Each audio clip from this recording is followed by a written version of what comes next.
আসসালামু আলাইকুম। নতুন আরেকটি ব্লগে আপনাদের সবাইকে স্বাগতম। এখানে রান্নাঘর আমার, কিন্তু কাজ করছে আমার আম্মু।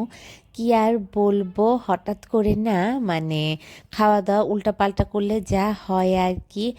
তো কাল রাতে হচ্ছে আমি শাক খেয়েছিলাম, আবার লাউয়ের তরকারিও খেয়েছিলাম। এমনি তো আম্মু এসে বলল যে লাউ শাক আর লাউ একসাথে খেতে হয় না, তার উপরে রাতে তো শাক খেতেই হয় না।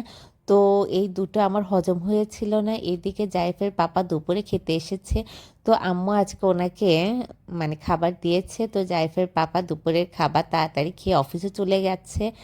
আর এই রাতের থেকে পেট ব্যথা, বমি, কি আর বলবো। তো শাক আর লাউ কোনোটাই আমার হজম হয়নি, বদহজম হয়ে গেছে। এটার জন্যই খুবই অসুস্থ। এমনিতেও আজকে হচ্ছে আব্বু আম্মুর আসার কথা ছিল, কিন্তু আমি অসুস্থ হয়ে গেছি। সেজন্য সকাল সকাল আম্মুকে ফোন করেছি যে সব কাজ বাদ দিয়ে যত তাড়াতাড়ি পারো চলে আসো।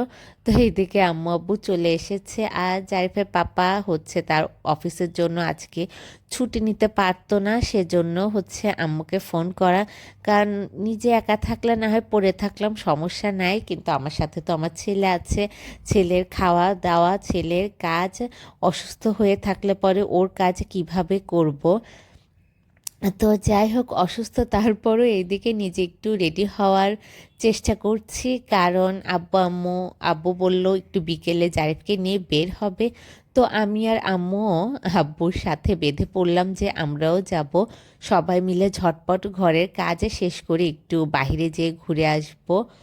তো এইদিকে সেটারই প্রিপারেশন করছি। আর এই তো আব্বু এসেছে ওয়াশিং মেশিনটা লাগানোর জন্য, তো আব্বু ওয়াশিং মেশিনটা সেট করে দিয়েছে। আর আম্মু তো রান্না বাড়ি এমনিও করে এনেছিল, এখানে এসেও করেছে। তার উপরে আমার ঘর বাড়ি সব কিছু পরিষ্কার করতে সাহায্য করেছে। তো এদিকে আমি রেডি হয়ে গেছি, পেট চিনচিন ব্যথা করছে, তারপর ওষুধ খেয়েছি আর বের হচ্ছি। আর আজ সারাদিন জাউ ভাতের উপরে আছে, আম্মু এসে জাউ ভাত রান্না করে দিয়েছিল, তো সেটাই খেয়েছি। তো আমার ভাইকেও আজকে আসতে বলেছিলাম যে অফিস শেষ করে তুই চলে আস। তো আমি যখন আমার ভাইকে ফোন দেই তখন আমার ভাই বলে, কি রে এখনো বেঁচে আছিস? কারণ এই অ্যাসিডিটি আর এই কি আর বলবো বদ হজমের সমস্যার কারণে আমি প্রায়ই এরকম অসুস্থ হই। আসলে খাওয়া দাওয়া ঠিক করে করতে হয়, নিয়মিত করতে হয়, নিয়ম মতো করতে হয়। আমি রান্না বাড়ি করি ঠিকই, কিন্তু ঠিক মতো খাওয়া দাওয়া করি না, সেজন্যই আমি এরকম কি কি বলে নিজের দুর্ভোগ নিজেই টেনে আনি। বাট এখন ভাবতে হবে, এখন আমি একা নাই, আমার ছেলেটা আছে, ওর জন্য আমার সচেতনভাবে খাওয়া দাওয়া করতে হবে, সচেতনভাবে থাকতে হবে। তো সব কাজ শেষ করে এই তো বের হতে হতে সন্ধ্যায় হয়ে গেছে। তো আমরা যাচ্ছি হচ্ছে পার্কে। তো বাহিরে ধুলা বালি অনেক, কেয়ার করা, এগুলো পার করেই যেতে হচ্ছে। তো এত কাজের মাঝেও ভাবলাম যে আজ আব্বু আম্মু এসেছে, ওনাদের সাথে একটু বের হলে ভালো লাগবে। আর জারিফও বাইরে ঘোরাঘুরি পছন্দ করে, তো সেজন্য সব কিছু সাইডে রেখে আমরা বের হয়ে পড়েছি। তো এদিকে জারিফ ঘুরে ঘুরে দেখছে, ওকে মাস্ক পরানোর বৃথা চেষ্টা অনেকবার করি, কিন্তু ও মাস্ক পরে না, বাইরে মাস্কটা ফেলেও দিয়েছে। তো এইদিকে চলে এসেছি পার্কে, যেহেতু আজ শুক্রবার না, এছাড়াও অনেক লোক আছে, কিন্তু শুক্রবারে যে পরিমাণে লোক থাকে সে পরিমাণে নাই। বাট বড় পার্ক এখানে তো বলতে গেলে আমি এখনকার দিয়ে 4বার এসেছি। এর আগেও কয়েকবার এসেছি, কখনো ফ্রেন্ডের সাথে, কখনো জারিফের পাপার সাথে, জারিফকে নিয়ে। আজ প্রথমবার আসা হলো আব্বু আম্মুর সাথে। তো এদিকে আব্বু আম্মু জারিফকে নিয়ে একটু ছবি তোলার বৃথা চেষ্টা করছিল। তো এটাই, জারিফ ঘুরে ঘুরে দেখছে, কখনো এইদিকে দৌড় দিচ্ছে, কখনো ওইদিকে দৌড় দিচ্ছে। তো এটাই। তো আব্বু হচ্ছে অনেকগুলো টিকিট কেটেছিল যে রাইডারে চড়বে। তো যে যে কয়টাতেই চড়েছে, আব্বু আর জারিফ চড়েছে। আর আর আমরা হচ্ছে সবাই মিলে ওই রেলগাড়িতে চড়েছি, এছাড়া আর কোনোটাতে চড়া হয় নাই। আমার তো রাইডার উঠতে ভালোই লাগে, কিন্তু আজ আমার হচ্ছে শরীরটা খারাপ ছিল, চিনচিন করে পেট ব্যথা করছিল, সেজন্য আমি আজকে কোনোটাতে উঠি নাই। আর আম্মু এমনি কোনোটাতে ওঠে নাই, আম্মু ঘুরে ঘুরে দেখছিল আর হাঁটছিল। তো এটাই তো জারিফের পাপাকেও ফোন দিয়েছিলাম যে সময় পেলে তুমিও চলে আসো, তো ওনার কাজ আছে, আমার ভাইও হচ্ছে অফিসে বিজি, কে বিজি কি আর করা, অফিস তো আগে, আর অফিসের লাইফ যেমন হয় ঠিক তেমনই কাটছে দুইজনের। তো এইদিকে এই তো রেলগাড়ি ঝমাঝম পা পিছলে আলুর দম। তো রেলগাড়িতে আমরা চড়েছিলাম, তো ভালোই লেগেছে, খারাপ লাগেনি। তো লোক কম সেজন্য সব রাইডার আসলে ছাড়ছিল না। আব্বু তো প্রায় কয়টা 6 থেকে 7টা টিকিট কেটেছিল। তো মোটামুটি সবটাতেই আব্বু একা উঠে সব শেষ করতে পারতো টিকিট, কিন্তু ওই মানুষ কম সেজন্য রাইডারগুলো ছাড়ছিল না। তো এইদিকে হচ্ছে জারিফের নানা ভাই ঘোড়াতে ওঠার জন্য চলে এসেছে, তো এটা ছাড়বে। আর জারিফেরও এখানে ওঠার ইচ্ছা ছিল, তো আব্বুকে উঠিয়ে দিচ্ছে। আর এদিকে আমি আর আম্মু বাইরে দাঁড়িয়ে আছি, ওদের দেখছি। তো পার্কে আসলে এমন কোনো বাচ্চা নাই যে এই ঘোড়াতে উঠবে না। আর জারিফের উঠা দেখে আমার নিজেরই তো আমার ছোটবেলার কথা মনে পড়ে যায়। তো এটাই, কি আর বলবো, সময় কিভাবে চলে যায়, মানে সত্যি ভাবলেই এখন অবাক লাগে। আর একবার হচ্ছে আমাদের খেলোয়াড় রোনালদো, তো ও হচ্ছে একবার বলেছিল যে কখনো পাস্ট নিয়ে চিন্তা করতে নাই, কারণ পাস্ট নিয়ে চিন্তা করার কিছুই নাই। আমি কি বলবো, এইদিকে যারে বাচ্চা দেখলে দৌড় দিচ্ছে আর তার পিছনে আব্বুও দৌড় দিয়েছিল। এরকম কয়বার হয়েছে, কখনো আব্বু দৌড় দিচ্ছে, কখনো আম্মু দৌড় দিচ্ছে। তো আমরা হচ্ছে রেলগাড়িতে ওঠার জন্য চলে এসেছি, এখানে উঠবো। তো যেটা বলছিলাম যে পাস্টে নিয়ে ভাবার কিছু নাই, কারণ সেটা চলে গেছে। আর ভবিষ্যৎ নিয়েও এত বেশি ভাবনার কিছু নাই, কারণ ভবিষ্যতে কখন কি হবে সেটা আমাদের জানা নেই। আর শুধু রয়ে যায় হচ্ছে এই বর্তমান, প্রেজেন্ট। তো এটা যেমন এটাকে আসলে সবসময় এনজয় করা উচিত, এটাতেই আমাদের হ্যাপি থাকা উচিত, ভালো থাকা উচিত, এটা নিয়েই আমাদের থাকা উচিত। সেজন্য আস্তে আস্তে কেন জানি এর আগে আমার ছোটোকালের ছবি, ছোটোকালের স্মৃতি সব দেখতে ভালো লাগতো, বাট এখন আর দেখতে ইচ্ছে করে না। তাই জারিফের জন্য হচ্ছে অ্যালবাম বানানোর অনেক ইচ্ছা ছিল, কিন্তু দিন যত যাচ্ছে তত মনে হচ্ছে কি আর দরকার অ্যালবাম বানিয়ে কি করব। কারণ ওর এই সময়টাকেই বরং ওর সাথে আমরাও এনজয় করি, ওকেও আমাদের সাথে এনজয় করতে দেই। অতীতকে ধরে রেখে আর কি করব। বাট হ্যাঁ, রেখেছি একসময় ধীরে সুস্থে একটা অ্যালবাম তো করবই। যেহেতু আমাদের অ্যালবাম আছে, সেখানে আমার ছেলের একটা অ্যালবাম কেন থাকবে না। আর ল্যাপটপ কম্পিউটারের কোনোই ভরসা নেই, আজ আছে তো কাল নেই, একটা সমস্যা হলেই সব একদম হারিয়ে যায়। তো ঘোরাঘুরির পর এটা হচ্ছে আমাদের পরের দিনের মোমেন্ট, আমাদের সাধারণ জীবনযাপন শুরু হয়ে গেছে। নাস্তা রেডি করছি, হয়তো মা ছেলে সেটা নিয়েই বিজি হয়ে আছি। আর আব্বু আম্মু হচ্ছে বাসায় যেতে যেতে কাল রাত 9:30 বা 10টা বেজেছিল। জারিফ তো তার নানা ভাই নানি আপাকে ছাড়বেই না। বাচ্চারা বড় হলে অনেক কিছু বুঝতে শেখে, জারিফও তাদের যাওয়ার আগে মানে একটা ভেবে নিয়েছিল যে এখনই তার নানা ভাই নানি আপা ওনারা পালাবে, সেজন্য ও একদমই ঘুমাচ্ছিল না, আর তার নানা ভাইকে একদমই ছাড়ছিল না। এরপরে যখন আব্বু আম্মু চলে যায়, জারিফ অনেক কান্না করে, তারপর কান্না করতে করতে ঘুমিয়ে যায়, কারণ সারাদিন টই টই করেছিল, একদমই ঘুমিয়েছিল না।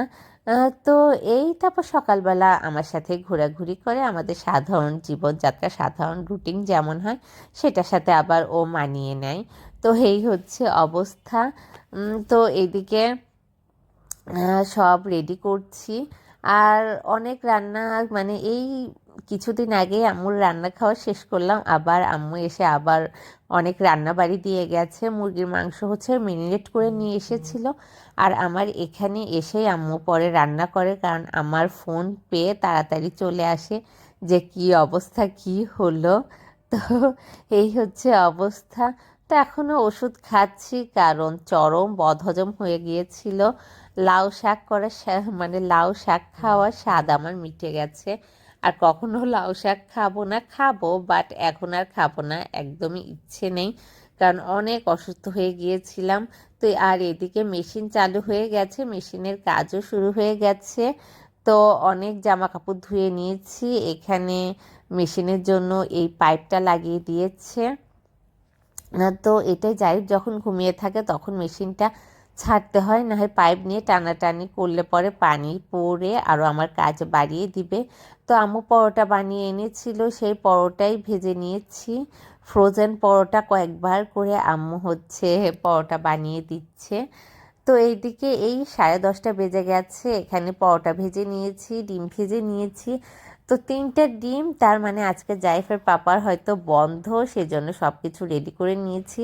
সকালের নাস্তা সব এই তো সাজিয়ে নিয়েছি, মুরগির মাংস, তারপরে হচ্ছে পরোটা, ডিম, আর এই পান্তা ভাত হচ্ছে নিজের জন্য রেখেছি। যে সকালবেলা আবার জাউ ভাত করব, রাতের ভাত ছিল ওইটাতেই পানি ঢেলে রেখেছি। পান্তা ভাত খেলেও তো পেট ঠান্ডা থাকে। তো এইদিকে বাপ ছেলে নাস্তা খাওয়ার জন্য টেবিলে বসে পড়েছে। তো জারিফ তো খাবে না, জাস্ট প্লেটটা শো, কারণ বড়দের সাথে বাচ্চাদের বসিয়ে দিতে হয়, তাহলে ওদের খাওয়া দাওয়াতে ইমপ্রেস হয়। তো জারিফও তার পাপাকে দেখে ওরকম বড় বড় ভাব নিয়ে বসেছে। এখন আবার পরোটা রুটি মাশাল্লাহ সুন্দরভাবে ছিঁড়তে পারে, তো ছিঁড়ে ছিঁড়ে খাওয়ার চেষ্টা করে। আর এদিকে এই তো বানাচ্ছি কফি। জারিফের পাপা থাকলে চা কফি হবে না, তা কি হয়, আরও ভালোভাবে দিতে চাই, বাট এই তো উনি যখন থাকে তখন আমার হাজারটা কাজও থাকে, সব মিলে আসলে যত্ন সহকারে অনেক টাইমে হয়ে ওঠে না। তো এই বাহিরে রোদ ঝলমল করা সকাল, তো সব মিলিয়ে এই তো ব্যস্ত আছি। তো জাইফের পাপাকে বললাম যে মেশিনের জামা কাপড়গুলো বের করে একটু ছাদে দিয়ে আসো। ওনার ব্যাগটাও ময়লা হয়েছিল, ব্যাগটাও হচ্ছে মেশিনে দিয়ে দিয়েছিলাম, মেশিনে সুন্দর ধোয়া হয়ে গেছে। তো উনি জামা কাপড় নিয়ে ছাদে গেছে, ছাদে মেলে দেওয়ার জন্য। আর এইদিকে হচ্ছে এটা হচ্ছে ওয়াশিং মেশিনের কাভার। আম্মু আর আমার ভাই হচ্ছে নিউ মার্কেট গিয়েছিল, তো ওখানে যে ওরা দুটো এই যে ওয়াশিং মেশিনের কাভার নিয়ে এসেছে, একটা আম্মুর জন্য আর একটা আমার জন্য নিয়ে এসেছে। তো ওয়াশিং মেশিন যেহেতু এতদিন বন্ধ ছিল, মানে কাজে লাগছিল না, সেজন্য কাভারটা মানে এখনও খোলা হয় নাই, বাট এখন যেহেতু মেশিন চালু হয়ে গেছে সেজন্য কাভারটা খুলছি মেশিনে লাগিয়ে দেওয়ার জন্য। তো এই হচ্ছে ওয়াশিং মেশিনের কাভার। তো ভালো সুন্দর, যেহেতু বেসিনের কাছে ওয়াশিং মেশিনটা পানি ছিটে পড়বে, সমস্যা হবে, সেজন্য এরকম ঢেকে রাখাই ভালো। পিছনে একটা ফিতা আছে, ফিতা দিয়ে বেঁধে রেখেছি। আর এদিকে এই তো চেন আছে, যার জন্য পুরোটা কাভার খুলতে হবে না, শুধু এই চেনটা খুললেই ওয়াশিং মেশিনের হচ্ছে মাথাটা, যেহেতু মানে মুখটা তো আমার উপর দিয়ে খুলে ঢাকনাটা, তো এটা খুললে পরেই ঢাকনাটা খুলে জামা কাপড় দিয়ে দেওয়া যাবে, তাই পুরোটা কাভার খোলার কোনো দরকার নাই, তাই খুবই সুন্দর ভালো হয়েছে। তো ওদের দোকানে সব কোয়ালিটি আছে, যেগুলো হচ্ছে নিচে গোল সাইডে থাকে, তো বলতে হবে, বললে ওই অনুযায়ী কাভার তারা বের করে দিবে। আর এই তো যাই নতুন একটা জিনিস পেয়েছে, এটা নিয়ে টানাটানি করছে, ওর থেকে কেড়ে নিয়ে আবার ঠিক মতো রেখে দিচ্ছি। তো এই ছেলেকে নিয়ে কাজ, সব কিছু নিয়ে বিজি হয়ে থাকি, আর কি বলবো, প্রচুর পরিমাণে কাজও আছে, আবার কয়েকদিন ধরে অসুস্থতাও আছে, সব মিলিয়ে আসলে নিয়ম করে ব্লগ করা হয়ে উঠছিল না। তো সেজন্য কয়েকদিন ব্লগ থেকে বিরতিও নিয়েছিলাম, কারণ আগে শরীর শরীর যদি ভালো না থাকে তাহলে মন ভালো থাকবে না, মন ভালো না থাকলে কোনো কাজে মনও বসবে না, এই হচ্ছে অবস্থা। সেজন্য কয়েকদিন ব্লগ থেকে বিরতি নিয়ে একটু নিজেকে সময় দিয়েছি, নিজের পরিবারকে সময় দিয়েছি, এরপরে আস্তে ধীরে আবার শুরু করছি, তাই মাঝে মাঝে ব্লগ দিতে পারছি, মাঝে মাঝে একটু গায়েব হয়ে যাচ্ছি। তো এটাই। তো যারা নতুন মা হয়েছে বা হবে তারা যদি আমার ব্লগ দেখে থাকে, তো তাদের উদ্দেশ্যে আমি বলবো যে নিজের প্রতিও খেয়াল রাখা উচিত। সিচুয়েশন এমন হয়ে ওঠে যে নিজের প্রতি একদমই খেয়াল রাখা সম্ভব না, বাট সেটা সম্ভব করা উচিত। আমি তো মানে ফার্স্টে যতক্ষণ পর্যন্ত আমার শরীরে কি বলবো এনার্জি ছিল, ভিটামিন ছিল, আমি না খাওয়া দাওয়া করে, মানে খাওয়া দাওয়াকে একটু অ্যাভয়েড করে কাজ করেছি, এখন সেটার প্রভাব পড়ছে। গাজীপুর তো আমি টোটালি এত বড় ফ্ল্যাট একা দেখাশোনা করতাম, জারিফকে দেখতাম, রান্নাবাড়ি করতাম, বাট নিজের প্রতি একদম খেয়াল রাখি নাই, সেইটার মাসুল আমার এখন এখানে এসে দিতে হচ্ছে।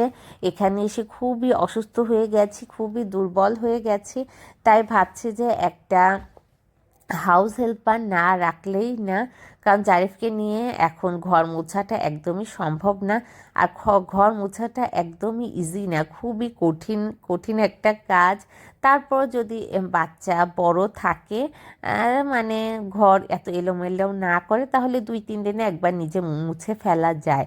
বাট ছোট বাচ্চা প্রতিদিনই ঘর এলোমেলো করে, আর ওরা ধাপে ধাপে যেমন বড় হতে থাকে, ওদের মানে রুটিনও চেঞ্জ হতে থাকে। কখনো এখন ঘুমায় তো তখন ঘুমায়, তো ওদের সাথে মিল রেখে কাজ করা মানে সব সময় হয়ে ওঠে না। আর সব সময় যদি কাজই করি তাহলে নিজের প্রতি খেয়াল রাখবো কখন। গাজীপুরে যাই যখন ঘুমাতো তখন আমি ঘর মুছতাম, এটা করতাম ওইটা করতাম, নিজের প্রতি একদমই খেয়াল রাখা হয়নি। তো ওইখানে সব এনার্জি ক্ষয় করে এখানে এসেছি, তাই এখন থেকে থেকে মাঝে মাঝে অসুস্থ হয়ে যাচ্ছি, অসুস্থ হয়ে পড়ছি। সেজন্য হচ্ছে একটু আমার এই চ্যানেল আর এই ব্লগ থেকে বিরতি নিয়েছিলাম। কিছুদিন হচ্ছে একটু খাওয়া ঘুম এগুলোর প্রতি খেয়াল রেখেছিলাম বলি, বাট সব সময় হয়ে ওঠে না। একদিন ঠিক করি তো দ্বিতীয় দিন আবার অনিয়ম হয়ে যায়। তো এগুলোর জন্যই কিছুদিন ব্লগিং আমার নিয়মিত মানে হচ্ছিল না, এখন আবার নিয়মে আসার চেষ্টা করছি। আর মাঝে মাঝে মনও আমার উড়ি উড়ি করে, উড়ি উড়ি পাখির মতো উড়ি উড়ি করে। তাহলে ঠিক আছে, আজকের জন্য এ পর্যন্তই। সবাই অবশ্যই আমাদের জন্য দোয়া করবেন, আমার ছেলের জন্য মাশাল্লাহ বলবেন। যদি আমাদের চ্যানেলটি ভালো লাগে, আমাদের ব্লগটি ভালো লাগে, তাহলে অবশ্যই আমাদের চ্যানেলটিকে সাবস্ক্রাইব করবেন। আর সাবস্ক্রাইবের ওখানে যে বেল বাটনটি আছে সেটাও ক্লিক করবেন, তাহলে এরপরে আমরা আমাদের যে নতুন নতুন ভিডিও দেব তার নোটিফিকেশন আপনাদের ওখানে চলে যাবে, আপনারা আপনাদের সুযোগ সুবিধা মতো দেখে নিতে পারবেন। আর যদি ভালো লাগে তাহলে একটু লাইক করবেন, কিছু বলার থাকলে কমেন্ট করবেন। আর এই তো আজকের জন্য তাহলে বিদায় নিই। আল্লাহ যদি চায় তাহলে দেখা হবে আবার আমাদের পরের ব্লগে। সবাই ভালো থাকবেন, সুস্থ থাকবেন। আল্লাহ হাফেজ। আর এটাই কি আর বলবো, সব কাজ সব কিছু নিয়ে বিজি হয়ে আছি। তাহলে ঠিক আছে, মেশিন চালু হওয়ার পর তো মেশিনটাকেও বিরতি দিচ্ছি না, বাট বিরতি এখন দিব। তাহলে আল্লাহ হাফেজ।